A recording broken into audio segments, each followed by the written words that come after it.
நாங்க கதை கேட்க ரெடி. நானும் கதை சொல்ல ரெடி சாய்க்குட்டி. ஒரு காட்டில் ஒரு ஆறு இருந்ததாம். அந்த ஆறு ஓரமா ஒரு நாவல் பழம் மரம் இருந்ததாம். அங்கே டெய்லியும் ஒரு குரங்கு வருமா. குரங்கு வந்து அந்த மரத்தில் இருக்கிற பழத்தையெல்லாம் தினமும் சாப்பிட்டு அந்த மரத்து கிளையில துள்ளி குதிச்சு விளையாடுமா. அப்படிதான் ஒரு நாள் சாப்பிட்டுட்டு இருக்கும்போது கீழே ஒரு முதலை வந்ததாம். அந்த முதலை பார்க்கவே ரொம்பவும் டயர்டாக இருந்ததாம். அப்போ குரங்கு முதலை பார்த்து கேட்டதாம், என்ன முதல்ல ரொம்ப டயர்டா இருக்கிற மாதிரி இருக்கு, என்னாச்சு? அதுவா, எனக்கு இன்னைக்கு உணவே கிடைக்கல, அதுதான் நான் ரொம்ப டயர்டா இருக்கேன். அட, இதுதான் காரணமா? சரி, நீ பழம்லாம் சாப்பிடுவியா?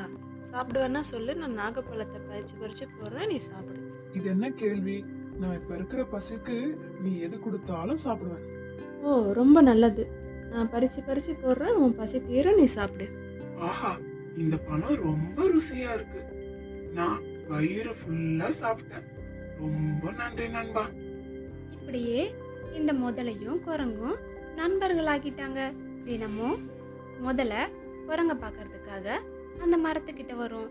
அதே போல் குரங்கும் தினமும் நாவல் பழத்தை முதலைக்கு பறித்து கொடுக்கும். அப்படிதான் ஒரு நாள் குரங்கு சொன்னதான், என்ன நண்பா, தினமும் நீ ஏன் சாப்பிட்டுட்டு இருக்க? இன்னைக்கு உங்க மனைவிக்கு எடுத்துட்டு போகலாம்ல? அட, எனக்கு இந்த யோசனை தோணவே இல்லையே. சரி, நீ பறிச்சு கொடு, நான் இன்னைக்கு என் மனைவிக்கு கொண்டு போய் இந்த பழத்தை கொடுக்குறேன் அப்படின்னு அந்த முதல்ல குரங்கு கிட்ட சொல்லிட்டு பழத்தை வாங்கிட்டு தன்னோட வீட்டுக்கு போனதாம். போய் தன்னோட மனைவிக்கு அந்த பழத்தை கொடுத்ததாம். இந்த பழம் ரொம்ப ருசியாக இருக்கே, உங்களுக்கு எப்படிங்க கிடைச்சது?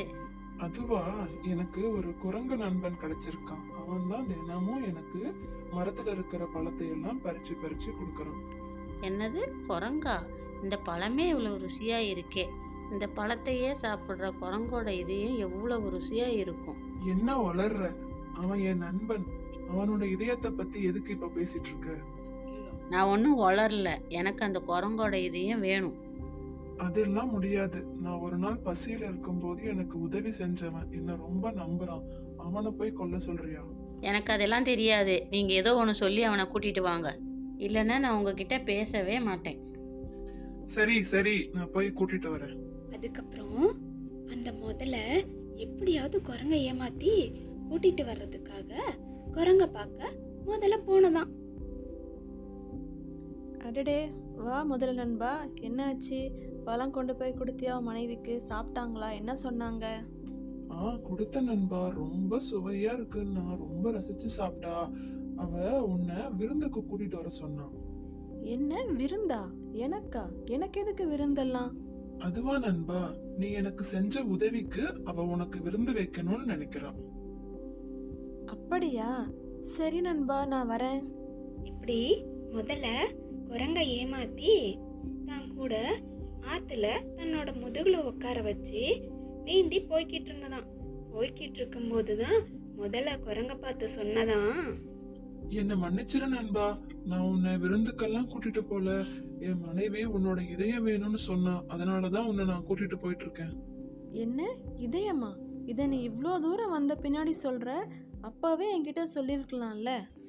ஏன் நண்பா, இப்ப என்னாச்சு? அது ஒன்றும் இல்லை நண்பா, நான் மரத்தில் தாவி தாவி குதிச்சு விளையாடிட்டு இருந்தேன்னா, அப்போ ஒரு நாள் என்னோட இதயம் கீழே விழுந்துருச்சு. அதனால் கீழே விழுந்த இதயத்தை எடுத்து நான் மரத்தோட பொந்துல பத்திரமா வச்சுருக்கேன். நீ முன்னாடியே சொல்லியிருந்தா அந்த பொந்துல இருக்கிற இதயத்தை எடுத்து நான் மாட்டிட்டு வந்திருப்பேன்ல நண்பா. இப்போ பாரு, இதயமே இல்லாமல் நீ என்னை மட்டும் கூட்டிகிட்டு போனால் உன் மனைவி என்ன சொல்லுவாங்க? உன் மேலே கோவம் தானே படுவாங்க. அட ஆமா நண்பா, ஆமா நண்பா, இப்ப என்ன நண்பா பண்றது? ஒன்றும் பிரச்சனை இல்லை நண்பா, நீ திரும்ப நம்ம போய் பொந்துல இருக்கிற இதயத்தை எடுத்து மாட்டிக்கிட்டு வந்துடலாம். சரி சரி, இதுவும் நல்ல யோசனையா தான் இருக்கு, போலாம். இப்படி குரங்கு தப்பிக்கிறதுக்காக முதலுக்கிட்ட போய் சொல்லி திரும்ப மரத்துக்கிட்ட கூட்டிட்டு போக வச்சதாம். மரப்பக்கத்துல போன உடனே குரங்கு தாவி மரத்து மேல ஏறி உட்காந்துக்குச்சான். சீக்கிரம் வா நண்பா, மரத்து மேலேயே உட்காந்துட்டு இருக்க. சீக்கிரமா போய் பொந்துல இருக்கிற இதயத்தை எடுத்து மாட்டிட்டு வா, போலாம். அட முட்டாள் முதலையே, இதயம் இல்லாமல் யாராவது உயிரோட இருப்பாங்களா? நான் உன்கிட்ட இருந்து தப்பிக்கிறதுக்காக அப்படி சொன்னேன். என்னது, பொய் சொன்னியா? ஆமாம், என் உயிரை காப்பாற்றிக்கிறதுக்காக நான் போய் சொன்னேன். உனக்கு போய் நான் உதவி செஞ்சேன் பாரு, என்ன சொல்லணும், இனி இந்த பக்கமே வரக்கூடாது, போயிடு. என்ன மன்னிச்சிரு நண்பா. உன் மன்னிப்பும் வேணாம், ஒன்றும் வேணாம். இனி என்னை நண்பான்னு கூப்பிடாத, உனக்கு அந்த தகுதியே இல்லை. இங்கேருந்து போயிடு. இப்படி குரங்கு முதலைய திட்டி அங்கேருந்து விரட்டி. கதையில் வர மாதிரி நமக்கு உதவி செஞ்சவங்களுக்கு எப்பவும் கெடுதலே நினைக்கக்கூடாது. அப்புறம் அந்த குரங்கு மாதிரி ஆபத்து நேரத்தில் கூட புத்திசாலித்தனமாக யோசித்து செயல்படணும். ஓகேவா? ஓகே அம்மா.